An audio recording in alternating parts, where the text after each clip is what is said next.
Hola, ¿qué tal? Buenas tardes. Bienvenidos a todos a nuestro día de IPv6, en donde llevaremos a cabo el tema de transición y migración a IPv6 con Arista Networks. Muchísimas gracias a todos por acompañarnos. Sabemos que este tema es de especial relevancia e interés para todas las instituciones de educación superior debido a la situación que estamos pasando actualmente también en cuestión de poder tener una migración o transición por mandato gubernamental para algunas instancias. Bueno, pues muchas gracias. Saben que dentro de CUDI es de nuestro mayor interés poder apoyarles para poder dar seguimiento a lo que es este tipo de apoyos a las instituciones de educación superior. Va a estar con nosotros moderando Asael Fernández y Rubén nos estará apoyando por parte de lo que es Arista Networks. Entonces, le cedo la palabra a Asael Fernández. Adelante, Asael.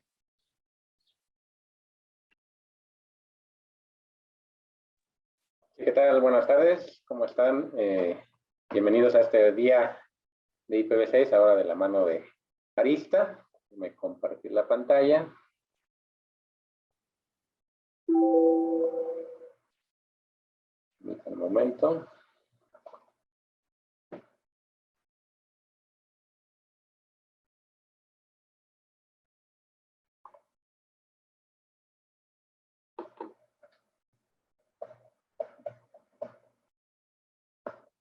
Muy bien, pues vamos a comenzar con este día de IPv6. Creo que es el último de este año. Y en esta ocasión nos acompaña personal de Arista, caso Rubén. Déjeme ahorita presentarlo. ¿Qué tal? Buenas tardes. Ya de hoy vamos a comentar, bueno, qué podemos hacer, bueno, en la parte de IPv6 con marca Arista, es en un proceso de transición, migración a IPv6. Vamos a ver una pequeña introducción y como esa parte introductoria, bueno, vamos a presentar a nuestro ponente el día de hoy, es Rubén Lorca, que él es ingeniero en telecomunicaciones con 15 años de experiencia. El área de especialización, bueno, es en routing y en switching para redes, en campus, data center, service provider. Y ahora está desarrollándose en el campo de cloud, de automatización. Y en su experiencia laboral, bueno, ha estado en las áreas de infraestructura, deployment, ingeniero residente, ingeniero de soporte, ingeniero de proyectos, professional services y arquitecto de IP y system engineer. Y bueno, ha trabajado en varias empresas, por ejemplo, lo que antes era Alcatel Lucent, Nokia, Dimension Data, AT&T, México, y ahora, bueno, Arista Network. Y cuenta con certificaciones ahí de NSR1 y SIE-SP. Muy bien. Entonces, déjeme avanzar con una parte de introductoria en el tema de nos toca hoy. Nuevamente, recalcando ahí los puntos o las definiciones ahí de qué es transición y migración. Bueno, transición, de acuerdo a los diccionarios mexicano y el español, bueno, es un cambio o estado de una situación a otro. Por lo tanto, hay un periodo de transición, en este caso de pasar de una versión a la otra, de IPv4 a IPv6, y es igual pasar de un modo de ser a otro, ¿no? Entonces, hay un periodo, como se dice, no es un cambio de un día para otro, no es nada más quitar y poner, sino es una convivencia, de hecho, de ambas versiones del protocolo. Y por otra parte, lo que es migración, en nuestro contexto, por ejemplo, el paso de unos datos de un sistema a otro, de IPv4 a IPv6, sí sería ya más drástico quitar, bueno, igual en una programación, una ventana de mantenimiento, porque es la recomendación, si se deja de usar en determinados servicios, segmentos de red IPv4, bueno, se estaría poniendo IPv6 y ahí sí podríamos hablar de una migración como tal, ¿no? Me gusta comentarlo en nuestras sesiones porque hay todavía mucho, he escuchado mucho, bueno, se utiliza mucho debidamente que es vamos a migrar IPv6, pero bueno, primero convivir ambas versiones, transitar en algunos casos, en la mayor parte del tiempo, durante cierto tiempo, y en algunos escenarios y servicios, que podría ser una migración como tal, ¿no? Déjame mencionar nuevamente algunos mitos también de IPv6. No es IPv6 simplemente un IPv4 con más direcciones, tiene diferentes características, al desplegar IPv6 no se puede hacer de la misma manera como se ha hecho con IPv4, lo conveniente no es simplemente habilitar IPv6 y tratar de tener lo mismo esquema ahí con VLANs, con segmentada la red, ya no se piensa, acuérdense, en cuanto al número de hosts en IPv6, sino ahora es en cuanto al número de subredes, ¿no? Otro de los grandes mitos, es decir, bueno, desafortunadamente se ha convertido en mito porque en su momento sí, pudiera haber sido más seguro IPv6 que IPv4. Entonces ambos no es cierto que sea más seguro o menos seguro, sino simplemente también es más bien de las buenas prácticas, malas prácticas y la seguridad perimetral y con el firewall para controlar los accesos indebidos. Desafortunadamente no todo es de capa 3 la seguridad que se pueda tener con IPsec, que en su momento eso sí en un RFC se especificó que era necesario que se habilitara, o sea, lo que está en los RFCs es que sí debe estar soportado IPsec en las diferentes implementaciones, marcas de fabricantes, el soporte de IPsec, pero no así la habilitación y configuración de la misma, ¿no? De IPsec, que sería en capa 3. Se pueden tener, si se estuviera habilitado, se evitarían algunos problemas de seguridad, pero no todos son de capa 3, hay hasta de capa 8, de capa 1, entonces, en ese sentido, no es que sea más o menos seguro, también es de las buenas prácticas. Obviamente, a medida que algo es más utilizable, empieza a haber más ataques de seguridad, entonces ahí se puede volver un poco más inseguro, pero es por las malas prácticas de despliegue, direccionamiento, inclusive continuo de direcciones IPv4 y IPv6. Otro de los mitos también es que para implementar IPv6, pues hay que migrar a IPv4, ya lo comentamos, no trata la gran parte de los casos de quitar IPv4 y poner IPv6, y de hecho también ahí es un concepto ahí de qué tanto podemos hablar de solamente IPv4, en este momento ya IPv4 only, la gran mayoría de las redes y los dispositivos y las últimas versiones del sistema operativo ya no es IPv4 only a nivel del sistema operativo, porque ya tiene soporte IPv6. Así hablar ahora de IPv6 only, sí, en diferentes contextos, a nivel del sistema operativo, de la aplicación, del segmento de red, etc. Entonces ahí se puede hablar en diferentes ámbitos ese concepto y sí hay que tener cuidado, bueno, a la hora de habilitar también servir solamente IPv6, ¿no? Algunas estadísticas que también me gusta comentar,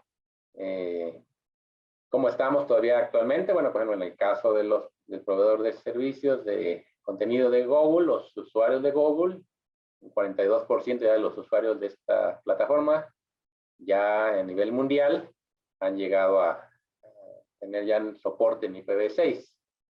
En el caso de México estamos entre 44 y 45% de adopción, en el caso igual de Google, ¿no?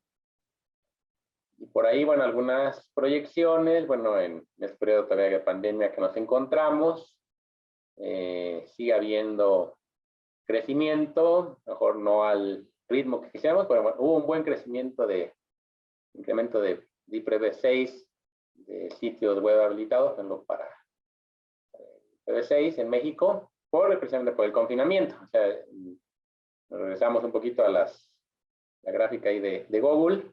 Estos valles, acuérdense, son los días laborables y los picos son fines de semana. Entonces todavía, ahora que ya regresamos más al trabajo presencial, sigue habiendo esa diferencia muy grande entre picos y valles. Hay más usuarios sí en su conexión mejor casera con IPv6 que todavía en las empresas, ¿no?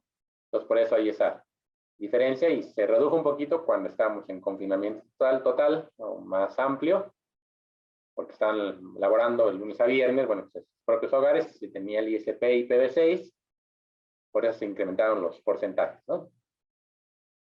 Entonces ya casi para esta primera participación mía y pasar la palabra a Rubén, es el grado de soporte IPv6 de los diferentes fabricantes de IPv6 se puede verificar de diferentes maneras. Por ejemplo, uno es, pues hay un programa de certificación del IPv6 Ruidilogo, en su fase 2, que es la actual, que se hace una serie de pruebas con algunas versiones que el mismo fabricante pasa este proceso de verificación y se verifica, bueno, no nada más que soporten determinados RFCs en la parte IPv6, que era la fase 1, ya no está actual, sino que también o no soporta IPv6 en esas diferentes funcionalidades. Y el otro es, si no aparecen en la hoja de datos de los fabricantes, los RFCs, si no ha pasado en este programa de IPv6 Ruidilogo, bueno, hay que cumplir una serie de documentos. Les recomiendo que verifiquen que los RFCs que se deben de cumplir en cualquier proceso de compra o licitación, si están listados en la hoja de datos, bueno, da más confianza para pedir determinada funcionalidad que vemos que en diferentes fabricantes está soportado, ¿no? Y si no es así, bueno, pues preguntarle al diferente fabricante, directamente a los fabricantes. Entonces, por ejemplo, yo di la tarea, en este caso nuestro ponente, bueno, la Arista, así que por ahí tienen en este programa de certificación algunos productos. Aquí vienen, bueno, para esta versión del EOS, este operativo, cuando hicieron esta certificación en el 2021, todos estos productos pasan en la fase 2, ¿no? El low. También tienen, ¿no? en otro producto, otra serie en otra versión del sistema operativo. Entonces yo chequé una hoja de datos vi que era del 2022, me llamó la atención. O sea, sí soportan estas funcionalidades de IPv6, pero de acuerdo a la lista de los RFCs, no están actualizados a la última versión de esta funcionalidad, que son RFCs que vinieron a ser obsoletos los de la serie 2000, ¿no? Para esta versión del sistema operativo de este modelo. Sin embargo, por ejemplo, vi que para un modelo 2014 me llamó la atención, sí, ahí sí están actualizados estos RFCs. Los 2000 ya están indicados, sustituidos por los 4000, ¿no? Entonces, nada, es cuestión, bueno, que el fabricante los vaya actualizando esas hojas de datos que están en sus portales para que el usuario, el comprador, vea, bueno, que sí cumple con esas funcionalidades en los RFCs los más actualizados, ¿no? Y bueno, viene ahí un listado de algunas características que obviamente ahorita nos va a comentar Rubén, del soporte de IPv6 en diferentes modelos de esta marca, ¿no? Entonces, bueno, pues cedo ya la palabra nuevamente agradeciendo. Perdón, aquí puse el nombre de ponente. Sí, bueno, José ahí es mi Originalmente compañero nos iba a dar de... la plática a José, perdón, Rubén nos va a dar esta presentación. Muchas gracias, Rubén. Adelante, por favor. Sí, ahí José Reyes es mi compañero, así que, pero no hay problema, es lo mismo, al final, no se preocupen. Bueno, buenas tardes. Ante todo, gracias por la invitación y de poder explicar nuestra solución de IPv6. Voy a presentar la pantalla, no sé si ven mi pantalla. Todavía no, adelante, puedes compartirla. Ahí está ya. Perfecto. Bueno, lo que yo voy a mostrar a continuación son las técnicas que se rigen en la industria de cara a este proceso de transición que hemos estado llevando a todos los fabricantes para la incursión de IPv6. Yo voy a presentar la perspectiva de Arista.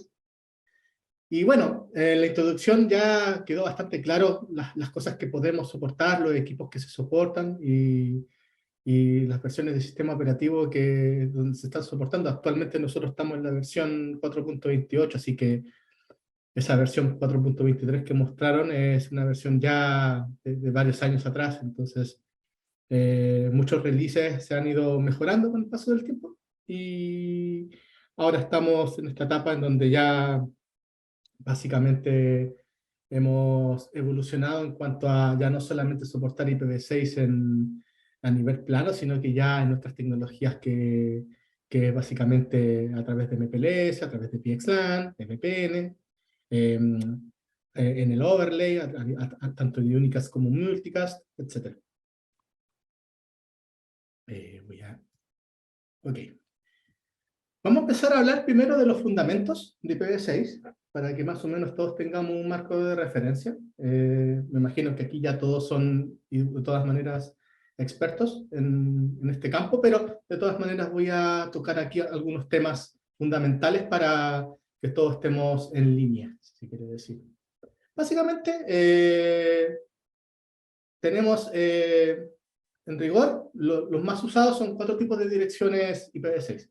Tenemos las link local address, las unique local address, las unique global address y las multicast address. Básicamente una link local address representaría la dirección a pipa en IPv4. La dirección a pipa, para los que no sepan, son las direcciones que empiezan con 169. ¿Ya? Son un tipo de dirección que se entrega de manera local a los hosts finales cuando no logran obtener un IP, por ejemplo, cuando están logueados con un DHCP. El link local cumple una función similar al final del día. La diferencia es que no solamente cumple esa función, tiene otras funciones más que cumple con link local address. Ahora, estas direcciones no son ruteables. Eso significa de que yo esto no lo puedo poner. No puedo poner una dirección link local y rutearla hacia el resto de la red. ¿Ya? Al igual que como hoy día se hace con las direcciones IPv4 a pipa, tampoco se pueden rutear. Después tenemos las Unique Local Address, que esto vendría siendo el símil de las direcciones privadas en IPv4. Las 10 punto algo, las 172 punto algo o las 192 punto algo. ¿Ya?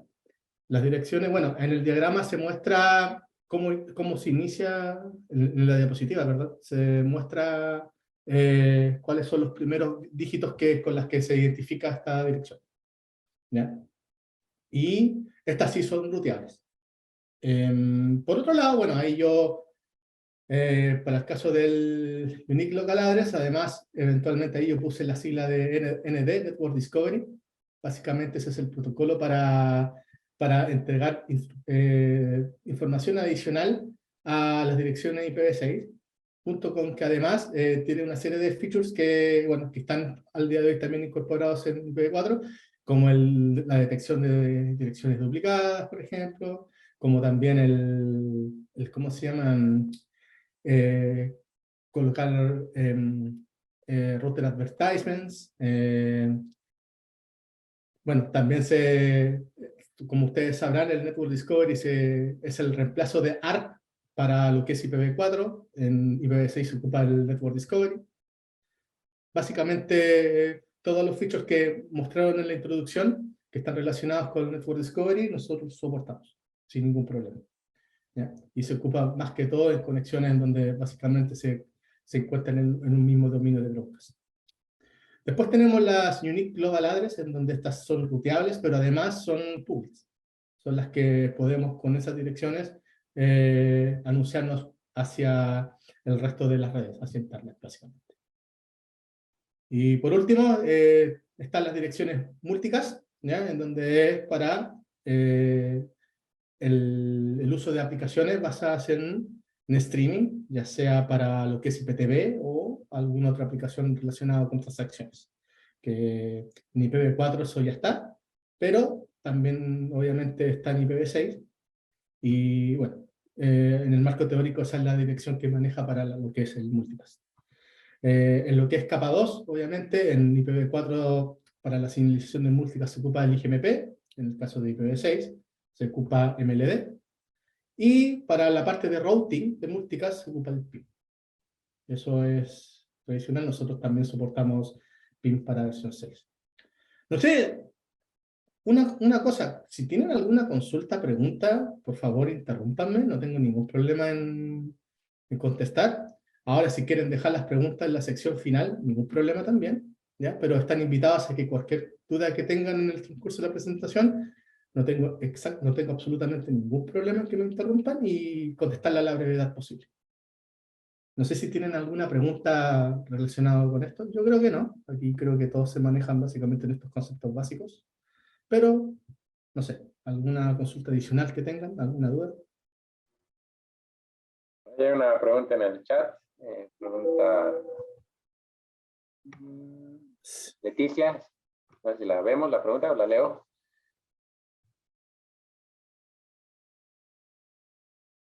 Ok, aquí dice, ¿qué hay de la dirección? La LUA, la confundía, sí, sí. Está bien. Sí, es que Ajá. está de acuerdo cómo se diga en inglés o en español, Sí, yo coloco las link. Ok, sí, ahí ya es que la... Sí, ok, ningún por problema. ejemplo, ahí es que las UGA generalmente se vean como GUAs, más bien se Global Ajá. Unique Address, entonces sí también. Gracias. Sí, sí. La unique, aquí yo creo que se menciona la Unique Local Address, pero ok, ningún problema. Sí. Bueno, ahora, dando esa introducción, voy a proceder a hablar sobre las estrategias de coexistencia. Básicamente esto ya tiene mucha relación con la fase de transición y de migración, ¿ya? Existen varias estrategias de coexistencia, pero las más conocidas y las que más se ocupan en la industria son en rigor tres. ¿Ya? Las resumí en estas tres, digamos, ¿ya? Y que, bueno, obviamente nuestras plataformas lo soportan. Una es el Dual Stack, que yo creo que ya muchos lo conocen. Otra es el IPv6 Tunneling over IPv4. Y el otro es la Translation, ¿ya? Uno de los problemas más importantes de por qué esta transición no ha sido fluida y no ha sido rápida es porque, si bien IPv6 viene a solventar un problema grave, que es el tema del agotamiento de dirección IPv4, otro problema que se tiene, producto de la creación de este protocolo, es que no es interoperable con IPv4. Entonces eso ha generado, digamos, toda esta latencia en cuanto a esta migración, a esta, básicamente, transición que hemos llevado a cabo el pasar desde IPv4 a IPv6.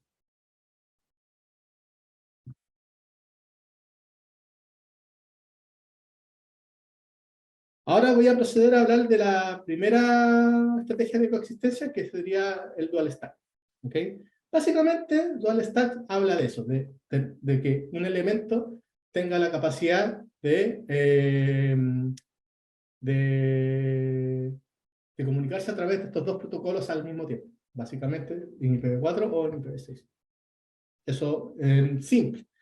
Ahora, para esto hay que tener unas consideraciones. Uno, y creo que es la razón por la cual Dual Stack es de alguna manera no viable en largo plazo, es que no es escalable a las medianas y grandes redes.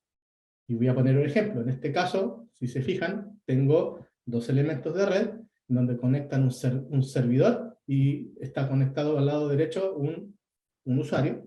¿Ya? Cada uno, todos estos elementos tienen dual stack. ¿Ya? Sin embargo, si por ejemplo el usuario quiere conectarse al server por IPv4, obviamente los elementos de red deben transportar esa información mediante IPv4. Y para eso, bueno, están los protocolos de enrutamiento, ya sea OCPF, ISIS, o inclusive BGP, o inclusive también con rutas estáticas, ¿ya? Y para IPv6 lo mismo. Y ahí, obviamente, tú tienes que considerar que para transportar ambas direcciones, IPv4 y IPv6, necesitas que los elementos de red puedan ser capaces de correr las dos address families. Por ejemplo, en el caso de que tu red tenga OCPF, vas a tener que habilitar OCPF versión 3 para que puedas pasar los prefijos de IPv6 y IPv4. ¿Entiendes? Por ejemplo, para el caso de ISIS tienes que habilitar las dos address families. O para el caso de BGP, habilitar también las dos address families. Entonces eso genera un grado de complejidad de que si esto tú lo llevas a gran escala, va a ser más difícil de manejar. Pero es una opción igual de válida, ¿ya? Que se ocupa mayoritariamente hoy en día en los puntos finales. Y yo voy aquí ahora a demostrar en un caso de uso cómo se podría ocupar Dual Stack hoy en día.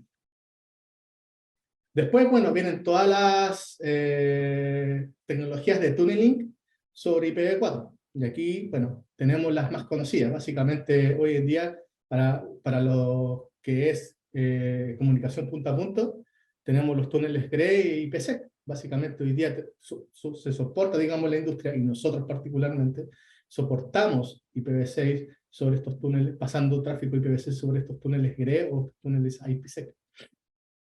Por otro lado, a nivel del PLS, se cuenta con soporte para 6PE, 6BPE o EBPE. ¿Ya? Voy a explicar esto en un grado más de detalle, pero básicamente, para que podamos soportar esto, con estas tecnologías necesitamos habilitar la address family en los service providers, para poder soportar, digamos, estos prefijos de IPv6 y transportarlo en este caso, como es MPLS, se asocia automáticamente a un service provider, transportarlo mediante la red de Core, ¿no?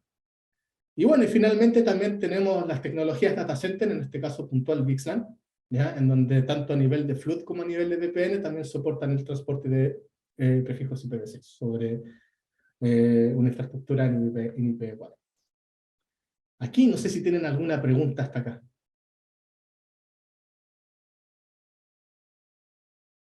¿No? Perfecto. Bueno, esto sería como un ejemplo de coexistencia para lo que es pasar prefijos IPv6 sobre la infraestructura IPv4. ¿Ya? En este caso se está usando VPN versión 6, por lo cual este vendría siendo la variante de 6BPE, en donde básicamente tú creas una VPN con soporte para IPv6, ¿ya? A nivel de MPLS, y digamos que con la address family de VPNv6 a nivel de BGP, señalizas los prefijos de ambos extremos para que posteriormente se instalen en la FIP y puedan ser transportados por esta red de MPLS, digamos.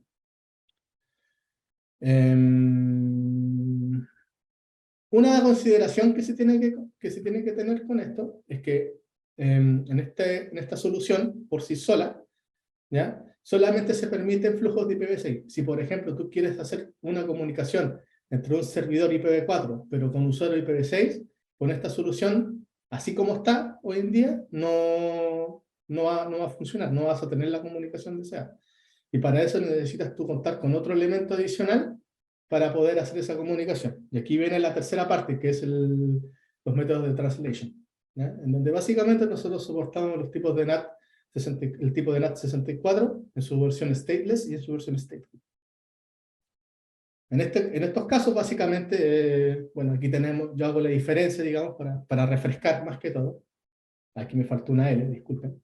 En donde básicamente el stateful guarda la condición de estado de cada una de las direcciones IPv6 y las traduce en una dirección IPv4, similar a como lo hace el PAT, el Pod Address Translation, a nivel de NAT.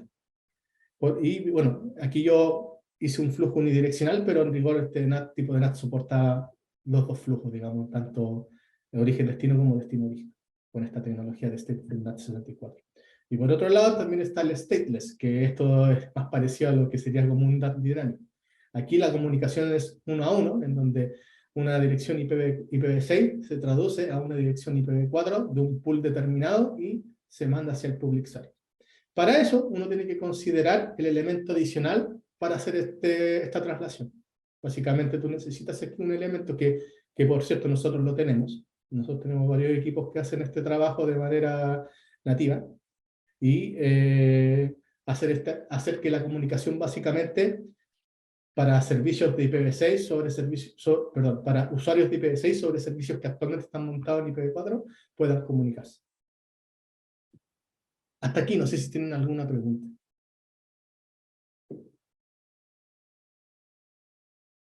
¿No?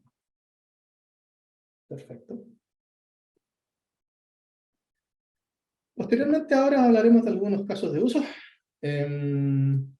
Aquí tenemos un caso de uso que es el más común. Aquí en este caso yo dibujé un data center, ¿ya? En donde tenemos un usuario, ¿ya? Que se está conectando desde internet a un servicio que está aquí dentro del data center. Este servicio puede ser cualquier cosa, puede ser un FTP, puede ser un PGateway, puede ser un servicio CDN, lo que tú tengas como servicio público, ¿ya? Pero si te fijas, este servicio está con IPv4. ¿Y por qué está con IPv4? Puede ser por varias causas, pero todos sabemos que es porque así se concedió en su inicio. Este es un servicio que ya lleva unos años ya funcionando y que quieres hacer esta transición en IPv6. Entonces, ¿cómo tú haces esa comunicación? Como lo mostramos en la diapositiva anterior, mediante el uso de traslación. Y para eso nosotros tenemos que colocar un elemento intermedio, que en este caso pusimos un switch que cumple esa función y hacer que cuando se haga esa consulta hacia este servidor que está con IPv4, que el flujo haga que cumpla esta condición básicamente, que primero pase por el stateful 64 NAT con este dispositivo y que después lo traduzca la dirección desde IPv6 hacia IPv4 para alcanzar el servicio como tal para poder consumirlo básicamente. Este sería como un caso de uso 1. Bueno, el caso de uso 2 básicamente es, este es un caso básicamente para redes carrier, service provider, ¿ya? En donde esta es la manera tradicional de cómo se puede montar servicios IPv4 o IPv6 sobre una infraestructura que nativamente es IPv4. ¿Ya? Y aquí tenemos dos cosas, aquí estamos usando dos tipos de condición, básicamente aquí estamos ocupando dual stack, pero en los puntos finales, ¿ya? Y también estamos ocupando el IPv6 tunneling. En este caso, para los prefijos que son IPv4, en una nube MPLS, se transportan mediante VPN-V4 hacia el extremo remoto, y lo mismo con los prefijos que son en IPv6. En donde si la consulta se hace a través de IPv6, el PE en este caso, mediante VPN-V6, transmite la información hacia el remoto por la address family de VPN-V6. Eso es algo que, bueno, la industria ya lo tiene adoptado ya hace bastante tiempo, nosotros obviamente también, ¿no? Esto es intrínseco en nuestro soporte para las redes basadas en carrier, en MPLS particularmente. Bueno, tenemos un mismo caso de uso, pero con EVPN, ¿ya? Aquí me quiero detener un poco porque en nuestro caso particular, bueno, sabemos que otras marcas también lo hacen, pero en nuestro caso puntual, EVPN hoy en día es el protocolo que está, no sé si la palabra es revolucionar, pero sí está cambiando el juego en el sentido de que es un protocolo que ya ha alcanzado la madurez y que está en proceso de transición también para migrar en muchos service providers, ¿ya? Y en data centers también, ¿ya? En donde básicamente lo que hace este protocolo es englobar todos los servicios en una sola address family. EVPN, para su información, soporta todos los servicios de IPv4, IPv6 e incluso servicios de capa 2. Este protocolo es capaz de señalizarlos todos y pasarlos de un extremo a otro. Ocupa otro tipo de mecanismo, y bueno, esto tampoco es una charla de VPN, sino que es una charla de IPv6, pero lo que quiero llegar con esto es que si ustedes en su infraestructura quisieran implementar EVPN en el futuro medio, ¿ya? Una recomendación importante sería el que en tu red ocupes EVPN, porque EVPN soporta todos los tipos de address family, particularmente, incluso soporta servicios capa 2, en donde también se incluye el uso de IPv6 como dual stack, ¿ya? Y las ganancias que uno tiene con ocupar EVPN es que tú te ahorras el hecho de tener que ocupar dos protocolos, dos address family, no dos protocolos, dos address family en BGP para hacer para traspaso de información tanto en IPv4 como en IPv6. Bueno, aquí veo una pregunta en el chat. Ok, aquí me preguntan cuántas VPN se soportan en EVPN. Tengo que revisar esa información, la verdad es que no lo tengo a mano en este momento. Pero soportamos muchas, eso es un hecho. Tengo que revisar ese dato preciso.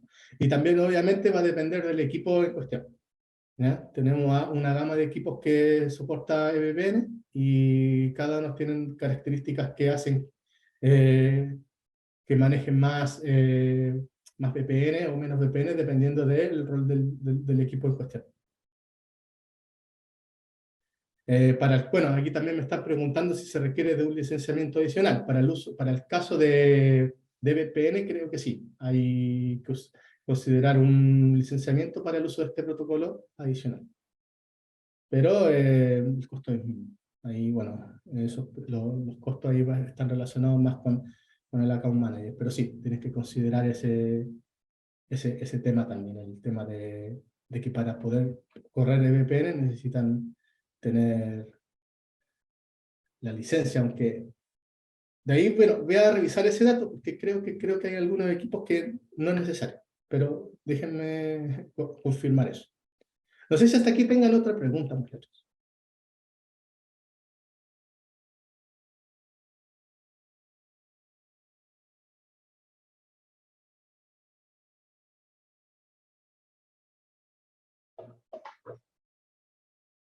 Gracias, Leticia. ¿Alguien más que tenga alguna pregunta, comentario?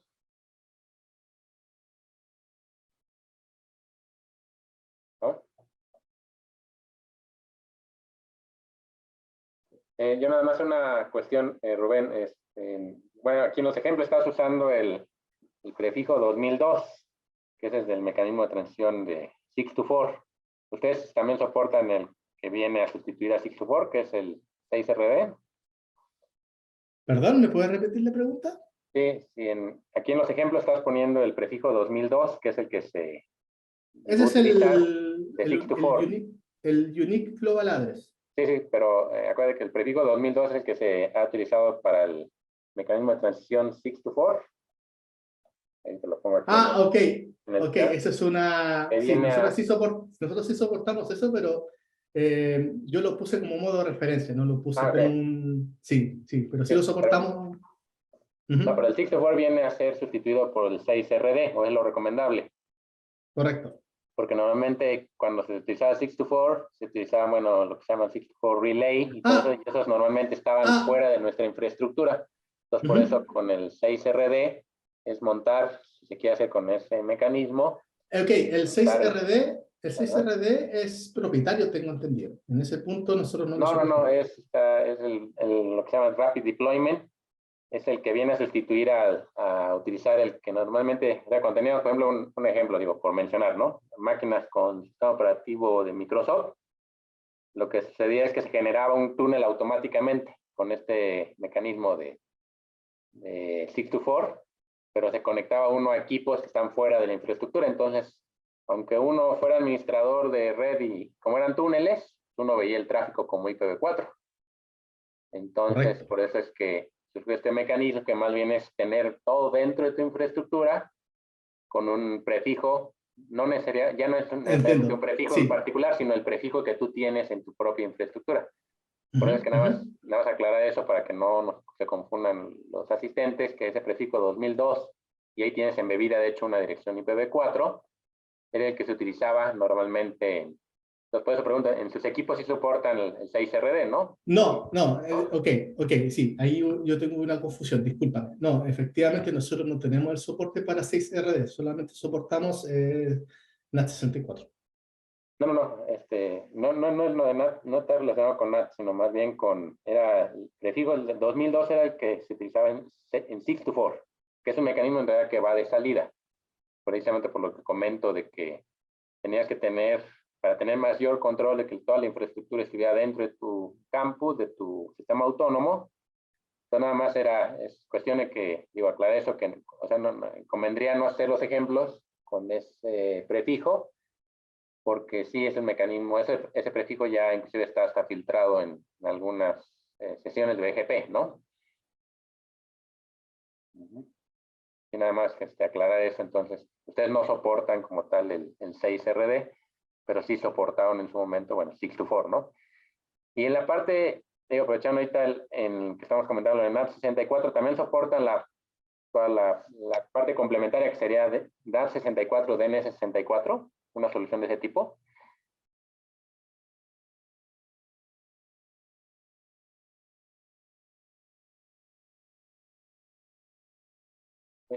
¿Rubén?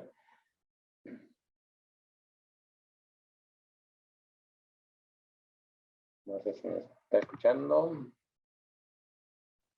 Tienes el micrófono apagado, Rubén. No, No, disculpen, es que me Okay. ausenté por 2 minutos. Estaba atendiendo otras cosas en paralelo, una disculpa. Sí, pero ok, me quedó claro Azael. Esto yo lo usé como un marco de referencia nomás, yo lo ocupé por mero tema, pero entiendo el punto. Gracias por la observación. Sí, más que nada, bueno, Este, para no, o sea, si es un para no prefijo, prestar esa confusión, correcto. es un prefijo, sí, Cuba o UGA, como le llamemos, pero está siendo sustituido por para este tipo, si es un mecanismo, o sea, para que traes embebidas ahí las IPv4 y además tienes el prefijo 2002, nada más aclarar que para las implementaciones ya más recientes, o utilizas tu prefijo que tienes propio, o bueno, el del proveedor, ¿no? Para hacer estas sesiones de VPNs o de VPN, ¿no? Sí. Aquí lo que, bueno, en todo caso, el punto acá es, describo yo la tecnología de tunneling, por sobre el cual yo poder mandar los prefijos, ya sean IPv4 o IPv6, en este caso Claro, solamente claro. una de family, que es la de VPN en este caso. Correcto. Mucho, pero igual, muchas gracias Asael por la observación, se agradece y qué bueno tenerlo ahí para estar todos claros, digamos. Ahora yo voy a proceder con una demo, ¿ya? Que es bastante corta, no va a ser más de unos 3-4 minutos, ¿ya? En donde básicamente voy a presentar esta topología, digamos. Voy a presentar acá. ¿Ya? No sé si se ve bien esto, pero básicamente lo que No, voy bueno, a... seguimos viendo nada más la presentación, no sé si estás compartiendo algo más. Perfecto, déjenme corregir eso, por favor. Exacto. Diego, aprovechar de todas maneras, si tienen alguna otra pregunta de lo que ha comentado Rubén, por favor pónganla ahorita en el chat. Tenemos el demo.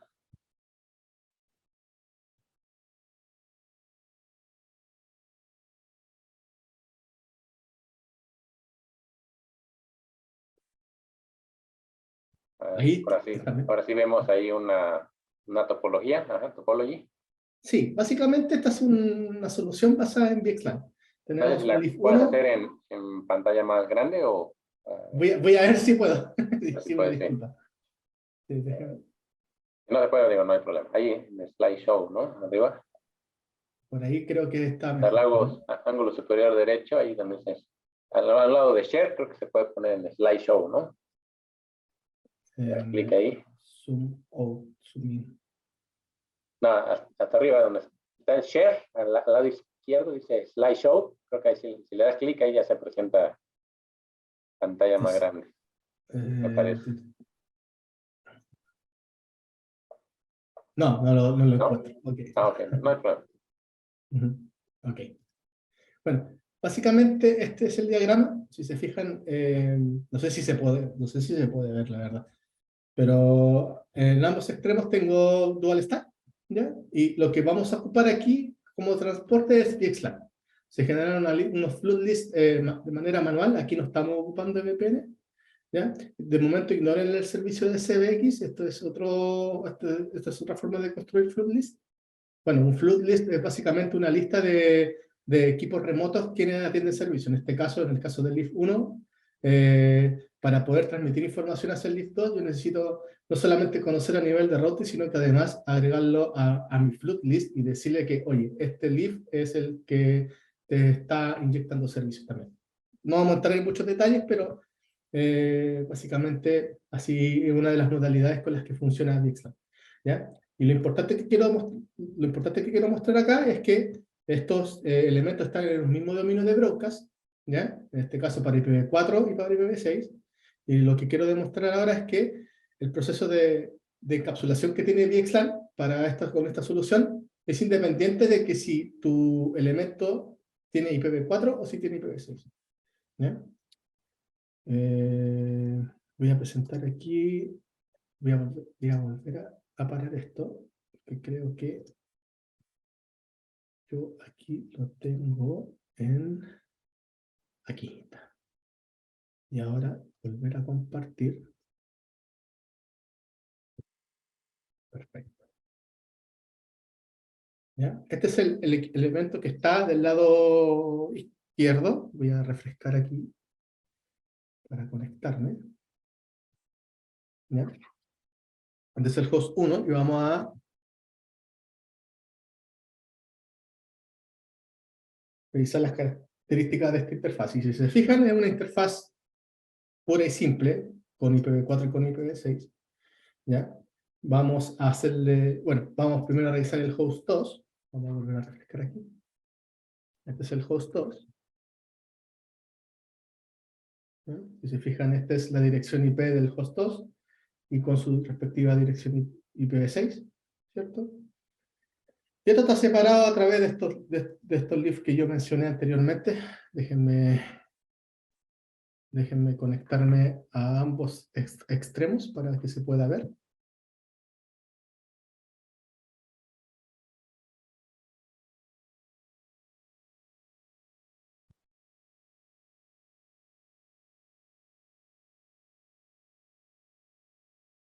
En el leaf 1, nosotros estamos conectados a este port channel, si no me equivoco. Sí, correcto. Aquí en este caso yo estoy pasando este servicio a través de la VLAN 12. ¿Ya? Esto está en modo acceso, pero uno puede taggear la interfaz, dejarla como modo trunk, y es lo mismo, para atender el mismo servicio. De momento ignoren este parámetro de EBLA, ¿ya? Esto no viene al caso para esta prueba, ¿ya? Y demostrarles también que en mi interfaz VXLAN estoy pasando esta información de VLAN, la estoy mapeando a la BNI, no voy a entrar en detalle. Aquí está el flood list, que es básicamente mi elemento remoto, ¿ya? Y con eso estamos listos para el paso de información. Ya con esto ya yo puedo decir, ok, tengo mi flood list, este flood list es mi leaf remoto, ¿ya? Lo conozco por tabla de rutas, si uno lo ve, efectivamente está en tu tabla de enrutamiento, esa es como primera condición. Después de eso hay que crear este flood list para decirle que, oye, a través de VXLAN, este es tu bit. Entonces, es como para básicamente decir, esto habla VXLAN, por ende manda la información y recibe información de este bit. Es básicamente eso. Y ahí se produce el encapsulamiento VXLAN. Y lo que queda de demostrar básicamente es simplemente hacer una prueba de ping. Ping.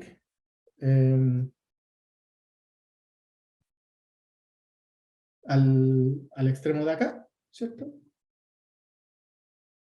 Y también le vamos a hacer un ping a el otro extremo, pero con IPv6. Y si se fijan, logramos tener alcanzabilidad, logramos hacer de que este elemento esté parte del mismo dominio de broadcast. ¿Ya? Con esta demo quiero demostrar de que para nosotros es independiente la tecnología que se ocupa para encapsular tanto IPv4 como IPv6, lo soportamos en este caso lo soportamos a través de VXLAN, particularmente. Si esto lo quisiera agregar además el plano de control de VPN, lo soportamos también, no hay problemas con eso. ¿Ya? Y todas las variantes de sabores para MPLS, también podríamos construir un túnel GRE o un túnel IPsec, y también lo podemos soportar. ¿Ya? Y para finalizar, bueno, básicamente dar las gracias por la audiencia y no sé si tengan alguna otra duda.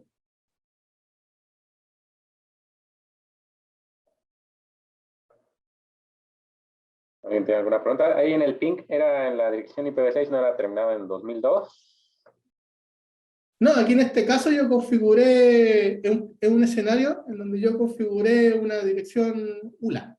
No, sí, la última parte, la dirección en el último extremo, el lado Te lo muestro de nuevo. menos significativo. Creo que le dimos al mismo lado, ¿no? Espérate, déjame 202. volver a compartir. Sí, te entiendo. Creo que así era 200. Te ahí lo... en la IPv6. Tienes razón, estábamos haciendo la misma interfaz. 202, sí. Sí, pero ahí está la otra. Exacto, sí, del otro lado. Sí. Buena no era observación. 2000, sino 202. Ajá, sí. Correcto. Sí, correcto. Buena observación, disculpen ahí el error. no se podíamos ver ahí cómo está la configuración ahí general de... Aquí, en esta parte, en los hosts, no hay mucho que hablar. Yo en el no tengo otro problema. equipo, sí. Sí, correcto. Es solamente una configuración por channel, digamos, con su ruta estática anunciando hacia afuera y nada del otro mundo. En el Claro. diff yo creo que es lo importante. Vamos a... ¿Ya?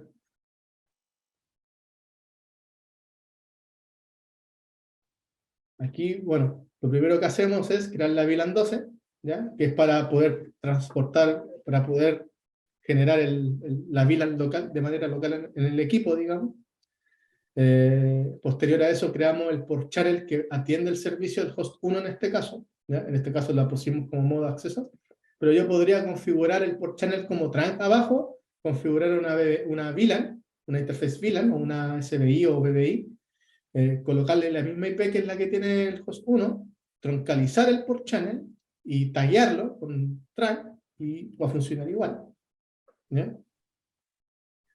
Bueno, estos son parámetros del data center más que todo, el perlink y todo eso, ¿cierto? Estas son las conexiones que van hacia bueno, en este caso aquí son 2 spines. Para el caso del diagrama solamente puse uno para efectos de clarificación, pero como esto en rigor es un data center, son 2 spines.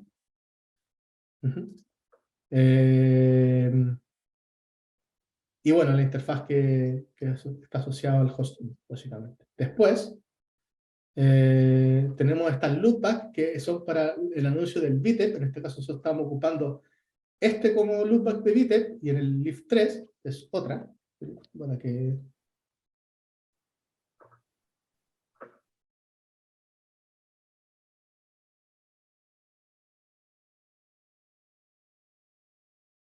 No.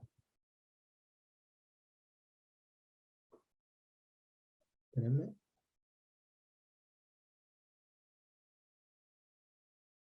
No, creo que es la loopback 0. Es que no era esta, ahora me acuerdo. Disculpen.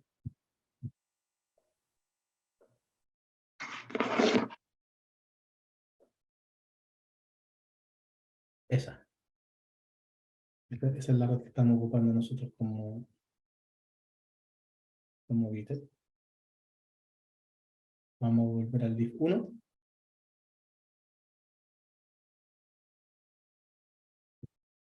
Y bueno, aquí están los parámetros de VXLAN para el transporte de los servicios, ¿ya? Este es el mapeo de la VLAN 12 que estamos haciendo funcionar, el float list que creamos de manera manual, ¿ya? Ignoren eso de momento. Y finalmente aquí tenemos las conexiones para la parte del, en este caso como es un data center, una fabric data center, este vendría siendo la parte del underlay, ¿ya? El overlay aquí en este caso vendría siendo la parte de VXLAN, y esta vendría siendo la parte del underlay, que es básicamente construir la alcanzabilidad entre los distintos elementos del data center y formar adyacencia. En este caso yo la tengo configurada con BGP.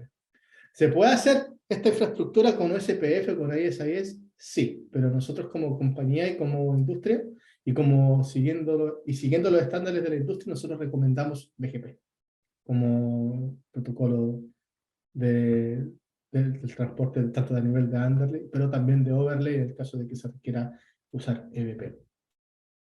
Y esta misma configuración se repite en todo el resto de elementos, con excepción de los spines. Los spines no está corriendo VXLAN, los spines solamente corren en la parte de BGP y la parte de poder alcanzar los elementos para que puedan alcanzarse los distintos lifts del dataset. Si se fijan, no es una configuración muy complicada. Hay unas cosas adicionales acá, que aquí yo tengo configurado un EMLAG, tengo configurando algunos parámetros para que ese EMLAG funcione de manera estable, pero bueno, para el caso de esta prueba no tiene mucho sentido describir lo que funciona. Pero en rigor sería eso, y si se fijan, toda la infraestructura está basada sobre IPv4, aquí no tengo nada corriendo sobre IPv6 de cara a la infraestructura. De hecho, ni siquiera la tengo corriendo en la interfaz física, la que va apuntando hacia el host, es la interfaz K2. Y como ven acá, no hay nada con IPv6. ¿Ya? Y es porque esto se está abstrayendo, aquí todo se encapsula en la parte del VXLAN. Entonces, para el VXLAN lo que le importa es que te llega la información de la IP, pero que es IPv6, pero que además la parte de la MAC, digamos, y eso es lo que transporta la parte de dirección. Entonces, acá hay un perfecto caso de uso aplicable para, en este caso, este tipo de soluciones basadas en data center VXLAN. ¿Preguntas?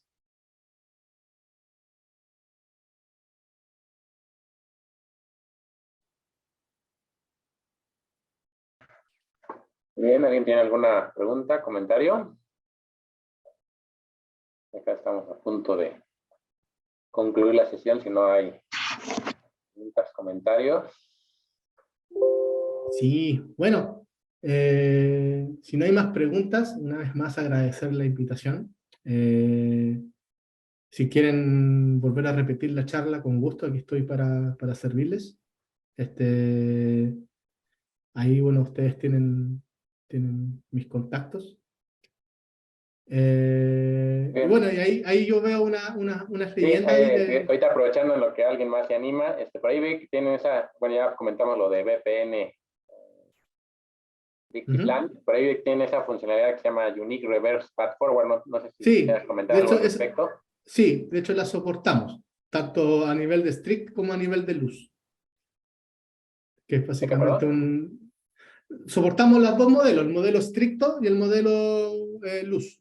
Ah, ok. No sé si quisieras comentar, digo, ¿a qué se refiere esta funcionalidad para que les quede claro a los que están participando? Bueno, esa funcionalidad básicamente lo que hace es revisar de dónde vienen los prefijos que se están conociendo y verificar de que efectivamente se conozca por un elemento válido. En este caso, ese elemento puede ser una interfaz directamente conectada, o puede ser por recursividad algún prefijo que esté dentro de tu dominio o de algún otro dominio, y con eso se evitan algunos ataques de seguridad, básicamente, con eso asegurarse de que todos los prefijos vienen de un ente válido. Básicamente eso es el Unicast Reverse Path Forwarder, y nosotros lo soportamos, tanto para IPv4 como para IPv6. Exacto, sí, sí, es lo que quería que aclaráramos, para que ustedes, bueno, nuestros estudiantes vieran las funcionalidades. Y por ejemplo, ahí ustedes también soportan imagino, otras características para ofrecer seguridad ahí en nivel de, bueno, de la LAN. Que Sí, tienen claro, la ahí parte en que ustedes ese... Ajá, correcto. Nosotros ahí tenemos, gracias a este feature del Network Discovery, nosotros soportamos básicamente todas esas características, incluso... el router RA-WAR. Claro, los route advertisement también, eso es para lo que es el propagación basado en ICMP, correcto. Ajá, sí, sí, pero la parte de que igual verificas que, o evitas que otros que se conecten en ese segmento envíen prefijos que no están autorizados también, ¿no? Permiten esa funcionalidad. Correcto, correcto. Okay. Muy bien. Bueno, pues no veo más preguntas, entonces déjenme nada más avanzar un par de diapositivas más para terminar esta parte. Entonces, pues bueno, yo creo que estamos en esta sesión de lo que ahorita nos presentó Rubén, que teniendo habilitado o prendido IPv4, bueno, pues también hay que habilitar, prender IPv6. En algunos casos puede ser necesario todavía modificar y desarrollar aplicaciones, y lo recomendable es hacerlo, que sean aplicaciones independientes de la versión del protocolo, o sea, no nada más que ahora estén casadas con IPv6 y no IPv4, sino hay sentencias de código que permiten indicarlo así, ¿no? Entonces estamos en este periodo de coexistencia hoy, transición mañana, y como comentábamos, bueno, la coexistencia puede pasar a una etapa de migración, ¿no? Entonces, después se puede hablar, bueno, de deshabilitar o apagar IPv4 y después ya dejar habilitado IPv6 en algunos casos, en algunos servicios. Y también voy a tomar esta lámina que le he presentado anteriormente, de lo que no estarás tú de acuerdo, Rubén, también el mecanismo de túneles, si bien para la parte de la VPN y todo eso, ahí todavía se puede seguir utilizando, pero como mecanismo de transición, que originalmente era lo que se podía hacer porque eran islas de IPv6, era usar pila dual donde se pueda y túnel donde se deba, ¿no? Donde se tenía que hacer. Ahora ya estamos pasando a otra etapa en este 2022, bueno, se puede decir que IPv6 only donde se pueda y bueno, y donde se deba, bueno, pila dual, ¿no? allá los túneles, ahí con los mecanismos como 624, pues ya van de salida, o sería una opción más y que se tiene para conectar ahí. Ahora podemos hablar de ahora de islas de IPv4 en su momento, cuando se revierta la ecuación, pero ahorita lo de NAT64, lo de DNS64, preguntaba, sería la forma de hacerlo y los diferentes mecanismos, ¿no? Entonces, estar ahí en contacto con ustedes para ver los diferentes mecanismos y formas de implementar IPv6, ¿no? Por ahí habían mencionado algunos casos sí, de uso de algunas dependencias, bueno, de participantes aquí de CUDI. Afortunadamente ya no hubo oportunidad que estuvieran aquí presentando ese caso de uso con equipos de su marca, pero bueno, sabemos que existen, ¿no? Entonces, nuevamente, nada más agradecerles su participación, dejarles ahí la página del grupo de trabajo de IPv6 de CUDI, para que se animen a participar, formar parte de este grupo. Igual, bueno, está desde la página de la UNAM y la sección del grupo de trabajo de IPv6. Y bueno, la lista de correo del grupo de trabajo también, para que ustedes tienen alguna consulta y también animarse a que se integren al grupo y sean los primeros que reciban las invitaciones, bueno, y toda la información de estos días de IPv6. Nuevamente les dejo mi correo. No sé si quieras tú dejar algún correo, si tengas algún correo que quieras compartir, Rubén. Sí, lo voy a colocar en el chat. Okay, ningún problema. adelante. Muy bien, entonces, pues, ¿alguien más que tenga algún comentario, pregunta, antes de que Silvia pueda ya cerrar la sesión del día de hoy?